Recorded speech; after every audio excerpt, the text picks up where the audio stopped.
Well, good evening, everybody. There's a few people I want to thank before we get going. First of all, our events organizer, Olivia. This is Olivia Griscelli, without whom we would all be in the wrong place at the wrong time. Thank you so much, Olivia. And we also have our membership officer, Neringa. Neringa, come here. So it's very nice to me to have a Lithuanian on either side, which is what you want if you're in a fight. I'm also really pleased to have our ambassadors from the next door country of Camden here, Sarah and Derek. We were up in Camden helping you in your local by-election in South Hampstead.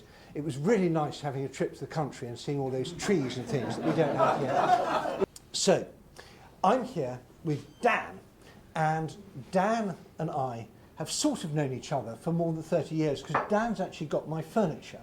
Which Not anymore. I sold it in about 2008. It was pretty rubbish furniture. It actually belongs to The Independent, because I was a foreign correspondent for The Independent, and they closed my job in Washington. I was stuck with all this very nasty furniture, so I left in a basement, and it was given to an impecunious young student who turned up there and needed some furniture. So we have a deep collection. Yes. But more importantly, Dan and I have worked on issues to do with Baltic security. Dan has written a fantastic new book, which is not out yet. It's called The Forest Brotherhood, Baltic Resistance Against the Nazis and the Soviets. This was actually the first physical copy that Dan had seen, but I was lucky, I've got a review copy. Yeah. So you can't buy that yet, but you can order it in advance. Yeah. But more to the point, if you haven't already, you can get Dan's book, Toxic, because Dan is Britain's leading expert on chemical weapons. If Hamish de Bretton-Gordon was here, he might complain about that, but he isn't. So I can say that Dan has the great advantage of not only really knowing his stuff on nerve agents, chemical, biological, and other nasties, but be able to explain in language that ordinary people can understand. And that's why his book, Toxic, is so brilliant. Dan also worked in the White House. You were head of chemical weapons for the US Secret Service, if I understand right. Ish. Ish, yes. Anyway, being a government role, the job titles are very squishy. Yes. Well, anyway, so the real point about Dan is that if you need to know this stuff, you need to talk to him. And so Dan goes to a lot of conferences, and sometimes he charges quite a lot of money. But when Porton Down, our chemical weapons establishment, defence of rather than use of these days, asked him, as a patriotic Brit, which you are now, Dan said, of course, I'd be delighted to. And then he got disinvited. He got disinvited in a way that made my blood run cold. Shall I read the email? Read the email, Dan. Just imagine when you are a distinguished expert in your field, doing the government a favour, going to a conference, and you get this.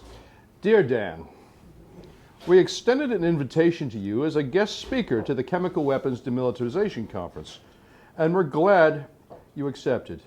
Thank you for your interest in the conference and support. Rules introduced by the Cabinet Office in 2022 specify that the social media accounts of potential speakers must be vetted before final acceptance to the program. This is to check whether these people have ever criticized government officials or government policy. The vetting process is impartial and purely evidence-based. The check on your social media has identified material that criticizes government officials and policy. Okay. It is for this reason, and not because we do not value your technical insight, et cetera, we must cancel your invitation to the Chemical Weapons Conference. I hope that this does not come as too much of a shock. And wish you well in your research studies, et cetera. Best wishes, redacted. I'm not throwing the individual who sent this, I am not yet throwing under a bus, because I'm still of the belief that somebody was forced to send this email. Yeah, so. Exactly. So don't shoot the messenger. Yes. But my goodness, let's shoot the message. So yes. Dan, and I should say also, Dan is a LibDem, and he's married to Sophie, who's the daughter of Lord Tyler, who I canvassed for the 1982 Beaconsfield by-election, when the Labour candidate was a unknown young barrister called Anthony Blair, who later became Tony and more famous. So we go back a long way on that one as well. Yeah. So I got this, and I thought I was back in the Eastern Europe that I used to live in the 1980s. when political unreliability meant that you might not get the job you want, you might not be able to go abroad, that your kids might not be able to go to university, that you might not get any of the other things that in that bureaucratic communist system made up, making the difference between your life being pleasant and your life being not. And it's particularly reprehensible because once you get the reputation for being blacklisted, of course other clients may think, well, do we really want Dan? If his own government doesn't want him, why do we want him? So I was, to use a British euphemism, quite miffed about this, which in any other language would mean I was absolutely furious. Yes. And so we started campaigning, and we've done an awful lot. But Dan, take up the story. What was the first thing that happened from your point of view? Well, the first thing that happened from my point of view is I emailed back saying, sort of, what the heck? To realize that, you know, they had added my email to the spam filter, so I got a bounce back, which is quite cowardly. It's sort of. The second is I said to myself, this surely is not how a blacklist works, because the entire point of a blacklist is to not tell anybody they're on it. Okay. So this is sort of not even good authoritarianism. This is like, you know, incompetent authoritarianism. And I started asking around. Around the bazaars. I asked various academics in my narrow niche, has this ever happened to you before? Have you heard of this? And to a man and a woman, they're like, oh no, this isn't just bad, this is really bad. So to make a long story short, various agitations were made in Parliament and elsewhere that rattled out a policy, a guideline. And I'll pass this around if anybody wants to look at this, and it's available online. It's pure shite. And what is so amazing, and first of all, getting this guidance out of the government was really difficult. So we started off with Cabinet Office oral questions. And I really recommend just listening to Jeremy Quinn's answer on that, which was very slippery. Jacob Rees-Mogg, the author of this original blacklist, actually told Newsnight the day that my story came out, said, this guidance has been misinterpreted, because if you go back into you have to go into this weird sort of world, which I don't recommend any of you spend any time in, because it really makes your brain go crazy, of people who think that Guido Fawkes is really important. And what this is basically about originally is that the Guido Fawkes, who is a man called Paul Staines in real life, got very worked up about people who were giving talks to civil service events, which weren't exactly official events, they were diversity networks. So there would be the humanists, the Muslims, the LGBTQIA+, the whatever, all these different groups, which in the modern sort of HR world you do to try and make your workers feel their life isn't quite as boring as it might be otherwise.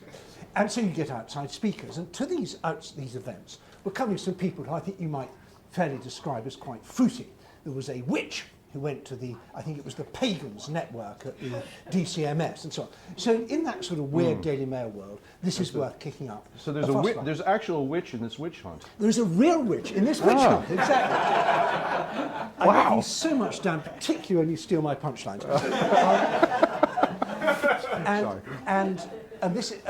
So this is what it started with. Was about, should we be really giving civil service time, civil service premises to these things which aren't exactly official and might get Guido Fawkes really worked up. But we found out that there were actually lots of reputable experts who'd been hit by this. Yes, exactly. So it turns out that there's at least 11 of us, and as far as I can tell, we're the 11 of us, that have made ourselves known in one form or fashion, are basically just the bit of people who are the people lucky enough to know that they've been blacklisted, disinvited, uninvited, whatever the term of art you wish to use. And some of it is really invidious because, of course, if you were never invited in the first place, how would you know? And I'd also say, where's the transparency of this? Just exactly how far, how deep, how wide is this? We don't know. Because what is so weird about this, it goes back 5 years. Now, let's just assume for a moment that it's right to apply the checks that are there to stop witches speaking to the DCMS pagan network. And it's right to apply these to people like Dan Kaszeta speaking at Chemical Weapons Conference. So that would already be a huge threat. But then just think about it. What are you checking? Criticism of the government? Well, I'm sorry, Jacob Rees-Mogg, he's criticising the government. In fact, the government changes so much over 5 years that almost everyone who's in the government now has probably criticised at some point in the previous 5 years. What happens if the government changes? We might have a general election. Well, exactly. And so, having rattled out this policy, and having gone through it now, and if you want to read a rather cerebral, parsing of it, I wrote a piece in the Byline Times yesterday, but, it's one of those fractal diagrams where you sort of stand and look at it, and look at it from this there, and look at it that way, and look at it this way. It's bad from at least a dozen angles that I can think of. I'm sure Ed can think of another dozen too. I mean, again, transparency, democracy. Nobody voted for this. This is a piece of internal regulation that wasn't meant to see light of day in the public, and nobody voted for it. And so that's not terribly democratic, is it? Yes, the government can run the civil service the way it likes, but there are rules. And I'm not a civil servant, so why should civil service rules apply to me? I also say that Edwards touched on this as well, too, the retrospective nature. Things that are retrospective are ex post facto. They're terribly unfair in a lot of ways. Right. How was I supposed to know that I shouldn't be tweeting about, Theresa May in 2019, that it was going to bite back on me in 2023? By the way, if you don't follow Dan, hands up everyone here who follows Dan on Twitter.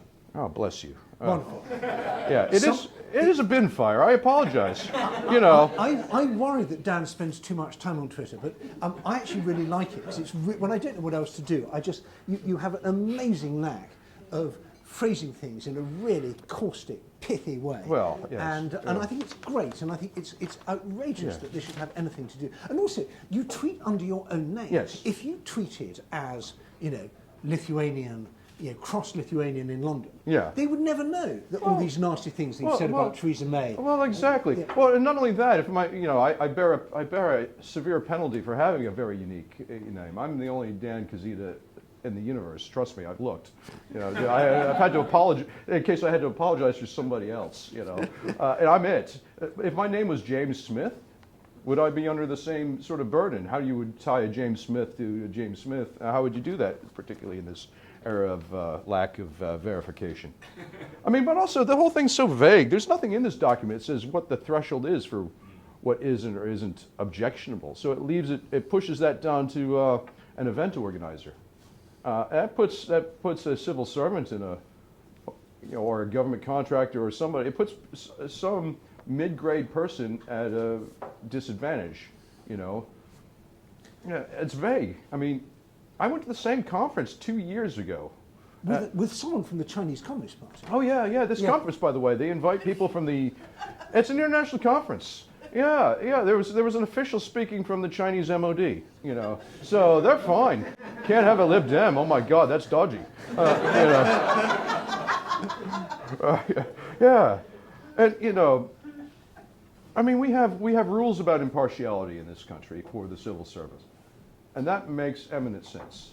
But what this does, if you read this, it extends that impartiality to members of the general public who stick their head above the parapet and might have something at some point in the next 5 years to say in a government meeting. So it's applying to pretty much all of us. And so that's not right. That's a government overreach. And because it forces civil servants to make judgments about the political persuasions and political views of private citizens, it forces mid-grade civil servants into breaking the civil service code. So it's attacking their impartiality while trying to tell us private citizens that we have to be impartial. We don't have to be impartial. Nobody's impartial anyway. Civil servants have to act with impartiality. That's a difference. And so it's a colossal overreach. And we've got a lot. The great thing about our political system is that when things go wrong, they're contestable. And I was thinking back in when I was living behind the Iron Curtain, and horrible things would happen to people I knew, and there was so little you could do about it. Maybe you could get something on Radio Free Europe or Radio Liberty if it was a big outrage. I could write about it in The Independent. I could broadcast it on the on radio stations, and just maybe you might be able to embarrass the communists into letting up a little bit. But basically, the injustice was not contestable. And here, there's so much you could do. So, 2 articles in the Times by me, and then on the front page of the Times, and a leader in the Times. The BBC picks it up on Newsnight twice. And then there's all the legal means. We put in freedom of information requests about all the any correspondence relating to this. And as soon as, and I hope there's no one from the government here, and please perhaps turn the camera off for this bit. But the great thing about freedom of information requests is you then FOI everything relating to your previous FOI. So if they've been unwise enough to exchange emails about how can we not tell him anything, then you FOI those emails too. We have data subject access requests, and you've put one in, haven't you? Yes, yes. Answer came there none from the Cabinet Office. They don't know who, Dan Kaszeta, who he. So that sort of... That just shows that it's happening elsewhere. So it gets back to this secrecy of it, that there's this vague set of rules, and we don't think these are the only rules, there's probably other rules. And when we asked the Cabinet Office for this, they said, we have no control over whether these rules are adapted or implemented or used by some other government department. So not our problem, nothing to see here, move along. And then we've got Parliament, which is great. So we had LibDems in the House of Lords, LibDems in the House of Commons, firing in written questions, and we're going to try and get the parliamentary committee that does public administration and the Constitution to take a look about it, because they can haul these ministers in again and give them a grilling. And then, of course, we've got judicial review, because it's actually illegal what they've done. It breaches the Human Rights Act. You have the human right to free expression, that's been breached. And actually, these human rights of the civil servants have been breached as well, because they have the right to hear things, and the people at the conference had the right to hear things, and that's been breached. And then, of course, there's the wonderful Equality Act, which guarantees the right not to be discriminated against on grounds of political belief, which is exactly what's happened to you. Oh, exactly. And I'd also say there's a basic competency and governance argument here too. Surely, what kind of vetting of me doesn't yield the fact that I've known Ed Lucas for 31 years? All right. Now, I'm lucky enough that I'm a guy who actually can get myself onto the front page of the Times alongside Salman Rushdie because of people I know. But it's slipshod. And I'd also say it's an assault. It's assault on the professionalism of every academic and technical expert in the country. It says, we don't trust any of you to be able to compartmentalize. We're going to assume that if we invite you up and give you the podium, give you the lectern, you're going to just hijack that, and that doesn't actually happen very often. Okay, it's taking the worst possible assumption. It's assault on the professionalism of government employees too. It assumes that they are very fragile and impressionable people. Okay, and it's somehow my wokeness, my tweets about doing laundry for homeless people, is going to somehow rub off onto the civil servants. Now, there's probably a civil servant somewhere here undercover, but the civil servants I know are hardcore, jaded people, and I don't think I'm going to turn them into liberals, just by my presence. Okay, some of them already are closet liberals. And don't even get me started on the value for money argument. That was one of the things that came out. Oh, we have to ensure value for money. I was going to speak for free, by the way, so that I submit to you that my value for money would have been infinite. And the extremism argument is just frankly insulting. If somebody said that not under parliamentary privilege, I'd have grounds to sue them for defamation. And I think what is so upsetting about this is the way in which this individual injustice represents so many things that we all know are going wrong in this country. So this tribalism, this incredibly nasty, sneery, and I'm sure we could find examples on the Labour side as well, but in this case, Tory tribalism. And the thing that really made me just want to vomit was the day it came out, Guido Fawkes, and I strongly don't recommend you spend any time reading his website, it's really bad for you. Guido Fawkes wrote about this in a very sort of nasty way and said, as far as we can understand, Ed's friend is both a Lib Dem and an Anglican. Well, that's 2 strikes for a start. Oh, yeah. And I just thought, how can you not see? Even Jacob Rees-Mogg admits that this policy has been wrongly implemented, but you in this kind of Tory echo chamber just think if it's bad for someone we don't like, that means it must be good. We don't like LibDems, we don't like Anglicans, I don't know why, I guess they don't like Justin Welby, so it's bad for them, it's good for us. And that kind of mindless tribalism, which we see in the United States, and I so don't want to happen here. And then the secrecy about it, the inability just to get a simple answer. Who is this policy? Who implements this policy? And the third thing, and what is it? Where is it in black and white? And don't tell us it's this, because this clearly doesn't apply to it. This is about networking events for diversity. It's not about people at conferences. That's a mission creep. Yes. Well, indeed. And you've touched on this again. There's a hypocrisy angle. I'm beginning to think, because, we have the government appointing a free speech czar. First of all, being half Lithuanian, I can tell you, no czar ever helped.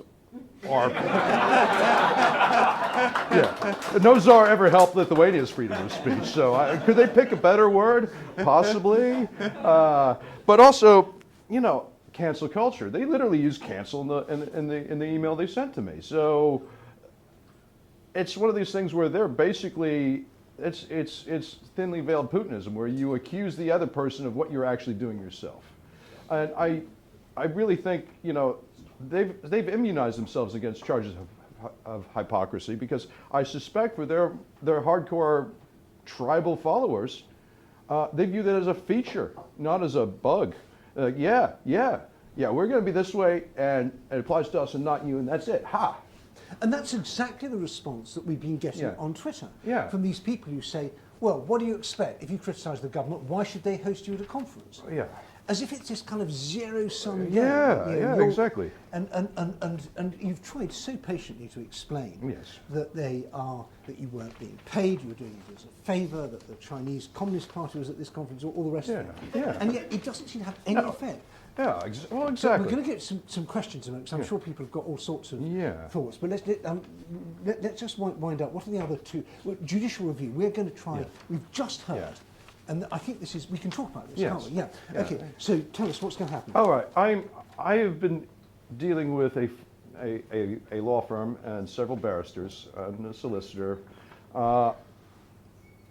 It's probably likely I will need some crowdfunding for some legal expenses. Okay. So no one is to leave this evening until they've contributed. However, we're not at that stage just yet, so watch this space. But, honestly, the reason why I'm here is I need your help making a stink. Whether you feel like you can write to your MP or not, even the stinky ones, let people know that this is important. Read and retweet the stuff that, Ed and I do and stuff about me in the Times, the Guardian. I have to say I have a lot of respect for Peter Jukes at the Byline Times, who's given me an excellent outlet to explain this. And also say, we're smart people. We know people who are academics and experts and consultants and people who could theoretically have been invited to government conferences. I would suggest that every last one of them put in a subject access request to any government department or agency that may or may not have had anything to do with them in the last 5 years and ask. Let's out this. Okay, so I think that's important too. And more importantly, let's book these bastards out. And also I am selling merchandise, but that's Yes, my totally apolitical merchandise, to be honest. Yeah, and I do think that it's very. However cross we are about this, and the feeling that democracy was in danger was what made me decide to give up everything and try and do this full time. And what particularly bothered me at that point was the way in which Boris Johnson's government had tried to nobble the Intelligence and Security Committee, to whose Russia inquiry I'd been the first witness, and seeing that report being kicked into the long grass in the attempt to knock the Intelligence and Security Committee into effectively oblivion was what made me think I was witnessing a slow motion coup. But this is all part of the same thing. But these islands of kind of illegality and abuse of power are just that. For now, they are islands. There are things you can do. We can write to our MPs, we can expect the Commons and the Lords to do things, and we do have redress in the courts. And perhaps most importantly of all, we don't worry that men in balaclavas, or for that matter women in balaclavas, are going to come in here and drag you and perhaps me and perhaps the rest of us away. And I've been at meetings behind the Iron Curtain where we absolutely worried that if there was a knock on the door that we'd all be taken away and probably quite bad things would happen to us. So I don't want to over-dramatise this. We are in the enormously privileged position that although our freedom is, I think, now in danger, we are able to do something about it. Yes. Dan, I've got you some vodka here. Oh, God, yeah. You might need it. But let's have some questions. Before we do it, I just want to say we have Helen Baxter here, who is the candidate for North Westminster, which is the other seat. And Helen is absolutely brilliant. And it's, North Westminster is not on our target list yet, but we are going to put up a good fight there. And it's wonderful having another PPC. There's also a third person who isn't here tonight, who is Adam Knight, who is our candidate for Chelsea Fulham.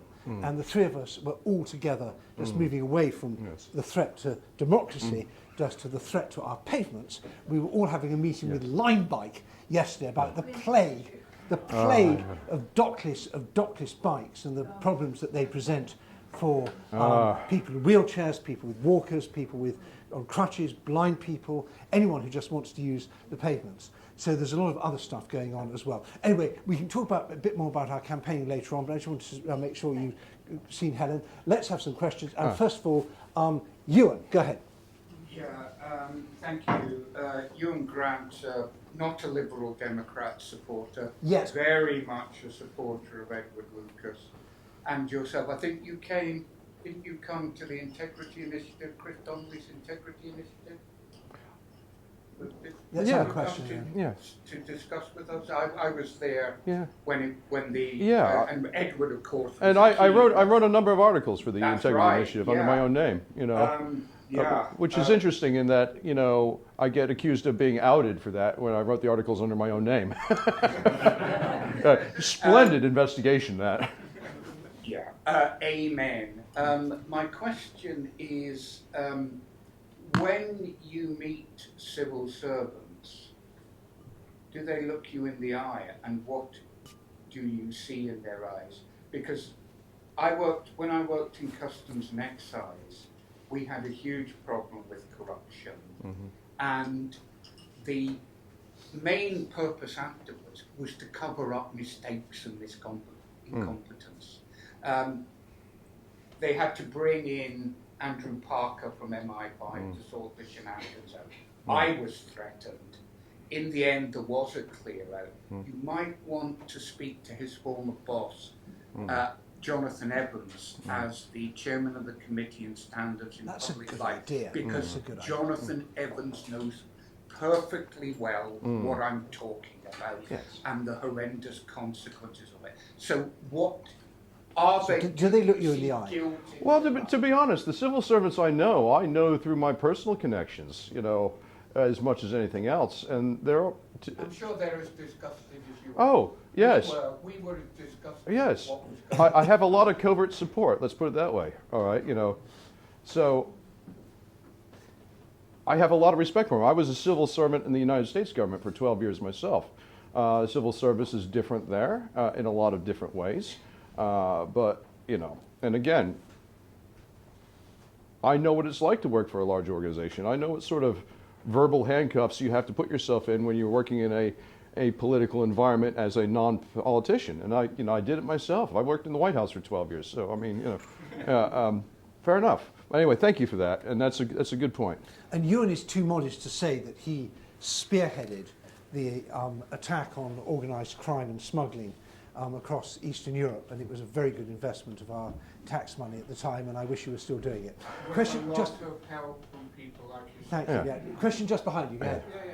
My question is, I mean, you've made a case now, and I fully agree with it. And obviously, I've been following it on social media. But what is our end game? Where do we want to get? Do we want to get that repealed? Do we want to push this out in the open? Well, I think the logical end game is to figure out what policies actually exist, what organizations and offices and personnel in government are doing with these policies, and if these policies are indeed unlawful, unethical, immoral, we should have them torn up. I mean, The end game here is transparency. It's oxygen and sunlight. You know, I didn't even want to go to this conference. I'm not looking for money. I mean, they weren't going to pay me. I'm not out any money on this. You know, I'm looking for an apology, and I'm looking for this and whatever adjacent documents exist for it being torn up. You know, I'm looking for a restoration to how we think it ought to be. That's what it. You know. In my mind, I mean, that was made up in Yeah, that room yeah. between three people. Yeah. It obviously didn't follow the Exactly. governance process for that matter. I think we want to know the truth, Yeah. first of all. Yeah. Once we know that, and this is, Yeah. and I think this is the great thing about judicial review, is it's not so much that we'll win it, but that it will force them in their filing, in their defence, to explain what was actually going on. Yes. And that will be priceless. I'm going to work my way this way around the room. So start off, Rosalind, and then Christopher. Go ahead.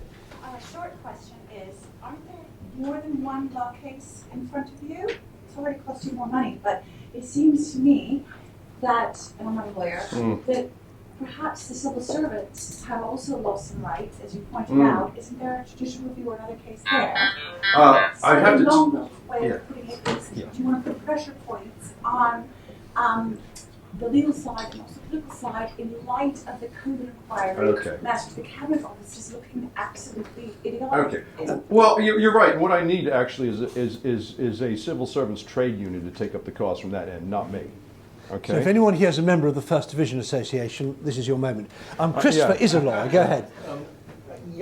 My question is, the policy statement you read out Yeah. was so shocking and so manifestly unjustifiable, incompatible with our Constitution, basic human rights, and so on, that it really beggars belief that anything like that was drawn up. Yes. How was it justified when you started to question it, trying to criticize it? Did anyone actually try to justify it and stand by it? This is indefensible. Nobody from His Majesty's government has talked to me. None. Zero.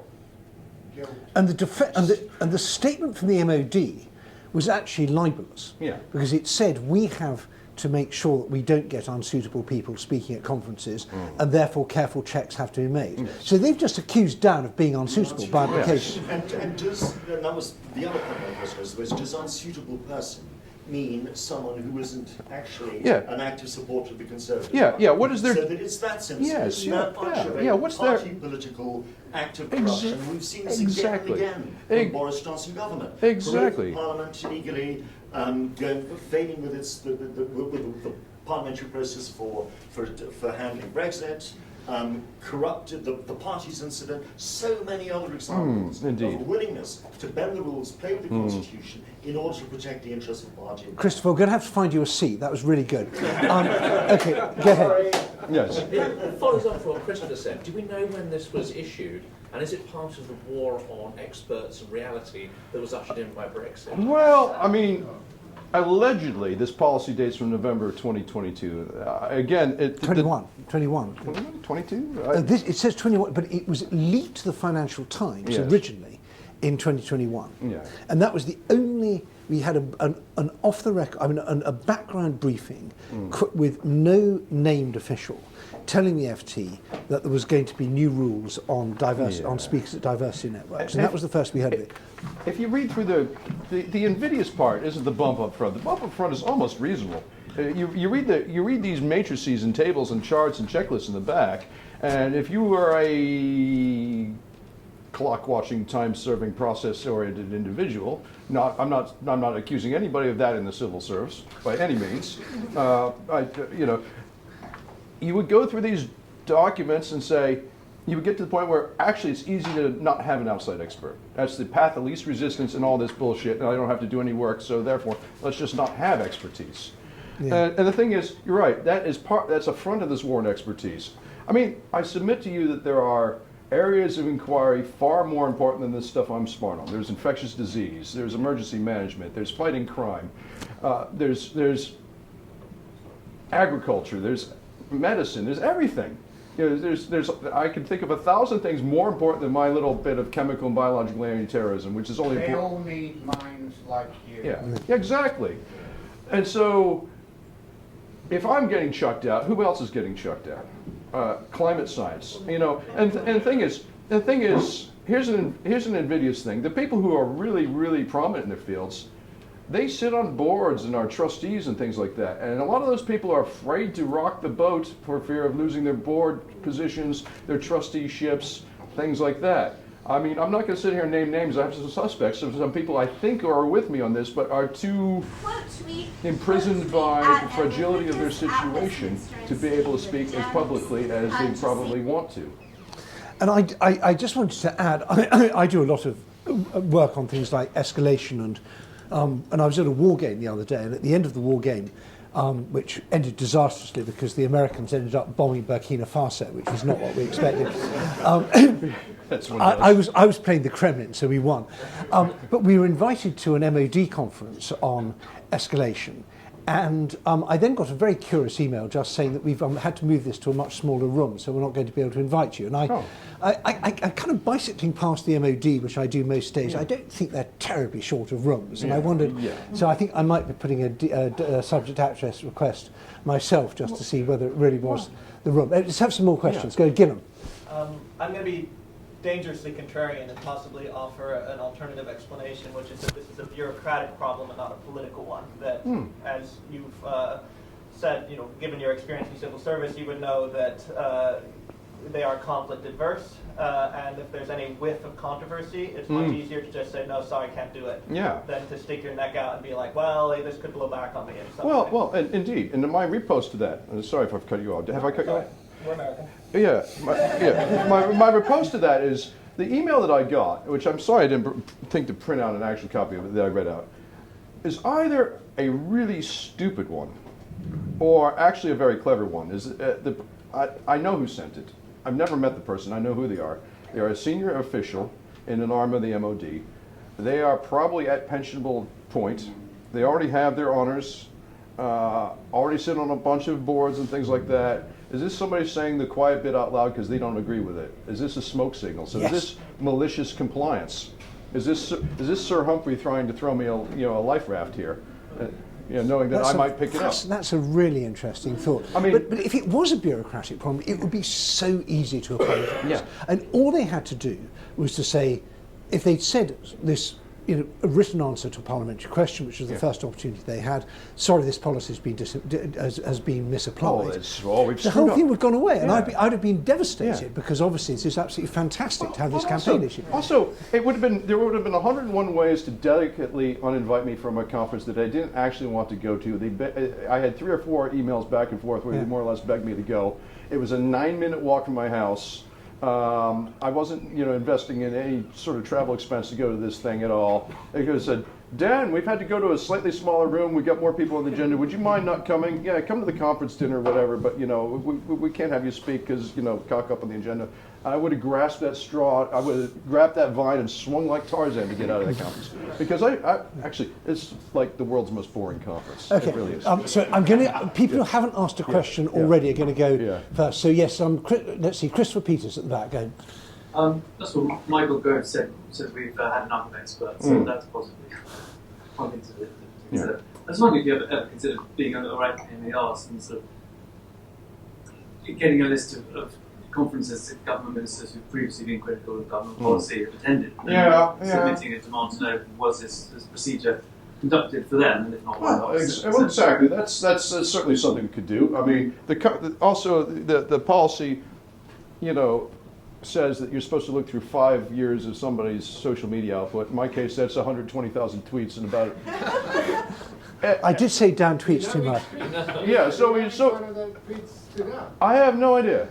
So I could print them all out on sort of A3 sheets of paper individually and just post them as second-class stamps at the cabinet office. Is rule reset with every change of government, or nobody knows. It's not clear. It's not clear.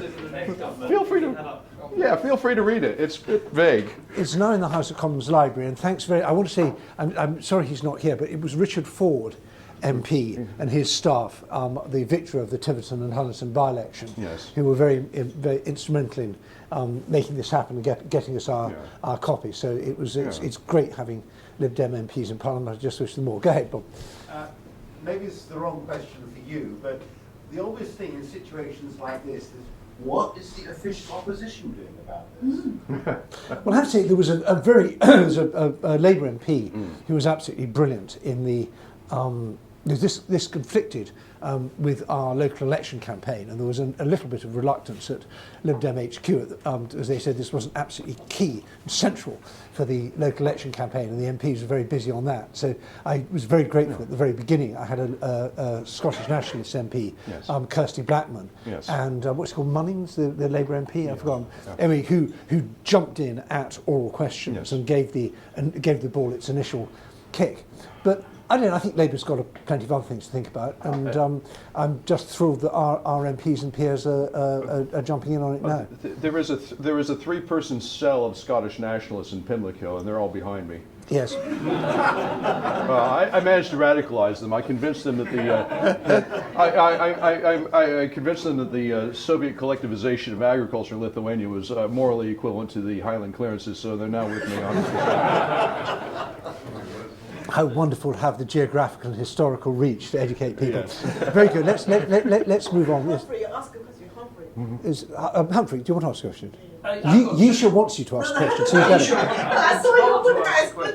The first one, congratulations on the campaign, because the way that it's been handled, BBC, has been absolutely brilliant.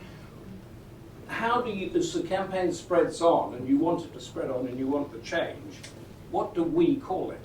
So that people understand what we're talking about, because it's actually quite complex. The second one, if you've got time for it, is what is the nub of the chemical weapons speech that you were going to give, that you weren't able to give, and what is happening in that world? Okay. I have ideas in the first, which is, blacklisting of experts. That's what this is. No blacklist. Okay. Blacklisting. No, I actually like calling them blocklists rather than blacklists. Whatever. Yeah. But I was going to talk about very dull stuff, like whether or not North Korea has a chemical weapons program. Okay. And does it? Nobody really knows. There you go. There are people who argue both sides of that. It's actually a very poor country. They may have not bothered. Certainly did at Kuala Lumpur Airport. Well, yes, but there's a fundamental difference between this much and what you need for actual chemical warfare. And I'm producing learned reams of paper on that for RUSI. And I was going to talk about the Egyptians. The Egyptians have not signed the Chemical Weapons Convention, haven't come clean on their historic chemical weapons program, which we know existed. Whether it still exists, nobody really knows. They're the big lacunae in the world of international chemical arms control. That's what I was going to talk about. I wasn't going to mention the UK at all. That's the irony. Russia? Yeah, Russia. It's a whole question. Where do we stand in this whole Novichok business? Yeah. I get a whole chapter on that in here. Okay. Yes. 10 copies of the book. Yeah. William Wallace. I think part of this is that the conservative right has got into a whole paranoia about the liberal conspiracy, the liberal elite. I find conservatives talking about the establishment as if they're not part of it. Yeah, well, exactly. And once you believe that, you believe that there is this sort of great conspiracy out to get you, and you are therefore probably part of this conspiracy. Well, and are most of the civil service, and certainly the politicians and everyone else. So that's a real problem. Well, yeah. In terms of how we take things further, one of the things I want to ask, because we've got all the questions down the laws, is given that they pushed very hard, because they didn't trust universities, to have a free speech champion imposed on universities just to make sure that they do invite speakers that they would otherwise cancel. Do they think it's time to have a free speech champion in Whitehall? Yes. Bravo. Yes. And I'd say I wasn't a LibDem conspirator. Now I am. I mean, the thing is, by looking for a conspiracy, they've created one. You may not have known that you were. Yes. I studiously never belonged to a political party in my life until about 18 months ago, when I finally caved in and joined. On which subject our membership officer is here. Derek. Yeah, first of all, from Camden, thank anyone from Westminster who came along and helped us. We had a great result, and let's get out there in Southwark and Haringey. The impact that I see is that if the whole point of having you at the conference was to provide expertise. If experts are not being invited to events because of their political views, that will impact on the quality of decision making. Indeed. So I think that's a really strong point. William's point about this is applying in boards, British Museum, British Library. If you don't follow the government view, particularly around culture, wokeness, you're out. So there's an angle there, I think, to pursue. Yes. And I actually went to wearing another hat, to the civil society aspect of the Ministerial Conference on Religious Freedom and Belief. And the government brought people from all around the world, and the key speaker was the Archbishop of Canterbury. And I wonder, was he vetted? It's a really good point, this. And he was an Anglican, Yes. Yeah, but it reminds me so much of the way communism collapsed, which is that whenever they got information they didn't like, they ignored it. And it was like someone who drives a car and you see the oil light is coming on the dashboard. So you get a screwdriver and you jab the oil light, say, no, the light's not on anymore. And the mirrors are showing things you don't like, so you smash the mirrors and you see stuff in the windscreen, so you kind of paper over the windscreen. You just cut yourself off from all the things that are correcting you from doing something wrong because you want to maintain this sort of bubble of rightness. And the result is the car crash. And the result was that the system crashed in 89 to 91. And I think the quality of inputs into government decision making just must be getting worse and worse and worse. And this reads like something written by somebody who assumes they're going to be in power forever. Yes. Yeah. I mean, I do not advise reading the works of Nicolae Ceausescu. I read one of his books back when I was an undergrad. This reads like something Ceausescu would have written in about 1980. It's interesting. Actually, it'd be quite a good test. Actually, we should translate this into Russian and see how it reads. Yes. Nina dos Santos. Yeah. Hello. Full disclosure: I'm a broadcaster and journalist and non-politically affiliated. Recently with CNN, 12 years. Obviously, you're going to be using judicial methods to try and figure out what's going on here. But I'd like to ask about sort of court of public opinion. Yes. I noticed, obviously, your story was covered in the Times and the Guardian, and even I follow you on Twitter. Oh God, I'm sorry. No, and I'm sure many of the people in the room do. But this is obviously a captive audience. Yes. But how can you gain more traction with people reading these articles who may not realise how detrimental this is to democracy? Because many of us journalists, as you will know, Edward, as well, often face trouble getting freedom of information requests dealt with in the right time sphere. And so there is this erosion here, isn't there, of one's rights to get access to information. And you're right. I need help from people like you to keep this burning, okay? Originally, when I first came out with this, I thought I was alone. I was anonymized.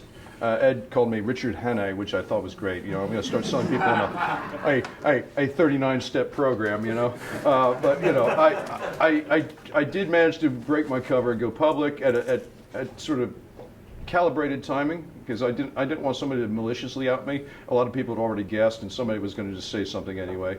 But yeah, I need to keep this going, and it has to not be about me. It has to not be about me being angry about a conference. Because frankly, I was relieved to not go to the conference. There's bigger issues involved. So I think I need to, again, we need to get more people flushed out, because there can't just be 11 people. Yes. And some of those 11 people, I know at least one of them is a liberal Democrat, like me.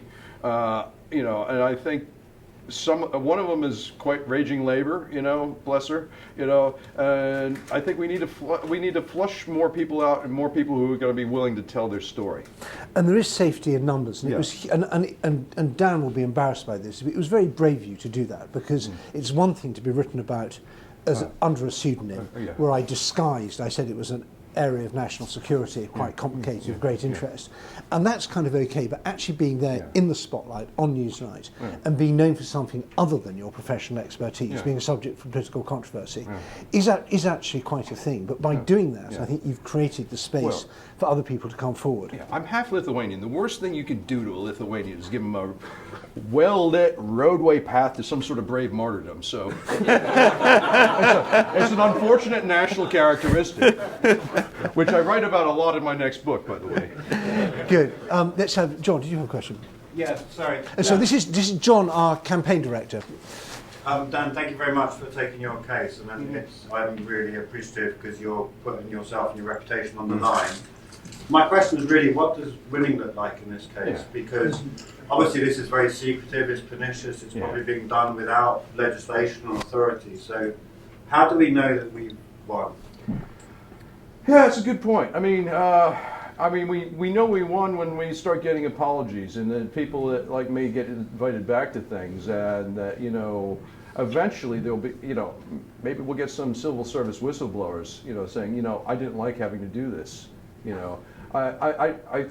I think there's not going to be any one clear day when we think we won. If judicial review goes ahead and the judge says this is unlawful, that's a very good. That would be a very firm line in the sand. What does that cost? Sorry? What does that cost? It'll be £10,000 or £20,000. Yes. I will have to crowdfund that, because honestly, writing especially nonfiction is not the road to riches. my lovely long-suffering wife, lifelong LibDem, she works for the NHS on pay band 4. So I mean, it's not But we are. I mean, the good thing is that these cases are super interesting, and so lawyers will do it at a heavy discount for the fun of giving the government a bloody nose and making a bit of legal history, which is really good. A couple more questions. William wanted to, people who didn't ask already. So Peter first, and then the gentleman in the white t-shirt. Do you think you'll get your judicial review in before the government abolishes judicial review? Well, we have to get the judicial review in within weeks here, so they're just not that competent enough to move that quickly. So. And you can't really abolish judicial review without actually abolishing the legal system. And the whole common law is based on the idea you can take things to judges and ask them what they think. Am I right, Christopher? Yes, absolutely. Yeah, very good. Thank you. Can't touch it. Will that may not stop No, Mr. Hall. I guess from what you've said, that none of the other applications you know about are ready to go public at the moment. Well, some of them have. Kate Devlin, Dr. Kate Devlin has gone public. And Kate did come, for those of you who come to our regular social events, Kate actually dropped in it together about 2 weeks, or 3 or 4 weeks ago. She's an academic at King's, she's an expert on artificial intelligence. And she was disinvited because she'd made a mildly disobliging remark about the royal family. And to a conference about women in technology, which was really, could not have been more distant. And then we've got a firebrand academic from Cambridge, who's way to the left of the Labour Party, Priya Gopal, who I now am on. It was Professor and Mr, but we're now on Priya and Edward terms. So that's obviously very good, and it's really important to keep this cross-party. What I would love is someone from UKIP or from Reform who'd been disinvited, or from some wing of the Conservative Party that's temporarily out of fashion, because the broader it is, the better from our point of view. So I do want to ask, is there any pattern to the departments or kinds of events that with mission creep is being applied? I don't think we have enough data, because again, we're looking through a very narrow window of what might be a narrow or very widespread phenomenon. We just don't know yet. And that's part of this campaign, is to try to flush this out and see just how big this is. I mean, if it's just us 11, I'll be shocked. We'll probably never truly get to the bottom of it, because if somebody wasn't invited, they weren't invited, and if it was just a couple of guys sitting around the camera, no, I can't, that Kaszeta guy, he's an ass, don't have him, If it's at that level, we'll never figure it out, But we need more data. Got time for probably two more questions. So Lewis at the back, and then Ara. Is there any policy that you would implement to make this easier? This whole process that you're going through, beyond what's already in the current framework. Ooh, that's a good But question. it's maybe more Greg, that you're going through the same. You're going through the same. There's some steps that some people can learn from. I mean, I think it should be in the. I'm not sure we need primary legislation on this. I think it's basically about common sense, and you might want to put it in the Civil Service Code that if you're organising a meeting, if in doubt, refer up to your boss. But the civil service likes having a wide range of views. Is good. controversy is good, argument is good, diversity, which we do hear quite a lot about, is good, and diversity of opinions matters as much as other sorts of diversity. And I think you could, if you simply, to give, and I think that point about how civil servants have become terribly nervous, and they know that their political masters refer to them as the blob, and other disobliging things like that. So giving the civil servant the confidence to think diversity is good, which is a bit like the BBC, knows that in the BBC Charter, not every programme has to be balanced, but you have to have balance across the range of programmes. And when I joined the BBC in the early Bronze Age, this was one of the things that was drummed into us, was that you should not expect every individual programme to be balanced. It'd be very boring. But over time, you'll get balance. So I think that would be a good policy. And I think if someone is, and I would say public humiliation of elected officials is a very important correction. If someone says that was the moment when people realised that Jacob Rees-Mogg was really stupid, or that was the end of Jeremy Quinn's career, if someone really trips up badly over this, then it's sort of pour encore les autres, and other people don't want to do it. Aura. Do you think that apart from the fact that they disinvited you from this conference, there are other disadvantages that you may be suffering as a result of this blacklist or blocklist? It's hard to say. I mean, it is hard to say. I thought at first it was going to imperil my associate fellowship at RUSI. I have to say my chain of command at RUSI, where I'm an associate fellow, I'm not an employee there, has been extremely supportive of me to the point of sending nasty letters over to the MOD saying, what the hell are you doing? And getting quite spongy replies back. Deceitful. I spoke to Karen last night. They lied. So we're going to, RUSI is getting energized on this. They're putting the tank back into think tank. One guy asked me if I could put mortars on the roof, but that's a bit,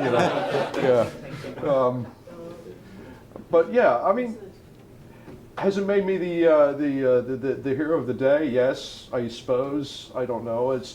Doesn't pay any bills. But then again, I've got book contracts lined up between now and whenever I shuffle off this coil now, because So. Chemical weapons aren't going to go out of fashion. It's very good. Super. I think we've got time to perhaps. William, do you have one more question? Just to say, the government is in a total mess on judicial review, because we've just had a long period in which we've been trying to get rid of judicial review or hamper it, and we have a number of bills going through which there are what are called ouster clauses, which are clauses which say whatever happens, you cannot challenge this decision on judicial review. And yet, on the current question of the release of documents to Baroness Hallett, the government is taking Baroness Hallett to judicial review. So it's now in a totally contradictory situation and a shock its own funds. That's brilliant. It's like the Daily Mail, suing on human rights grounds. Exactly. That was delicious. I didn't want to see that. The Daily Mail using the Human Rights Act to defend itself against people who said that they'd been their reporting had breached boundaries. And oddly, there was no leader in the Daily Mail explaining this extraordinary pirouette.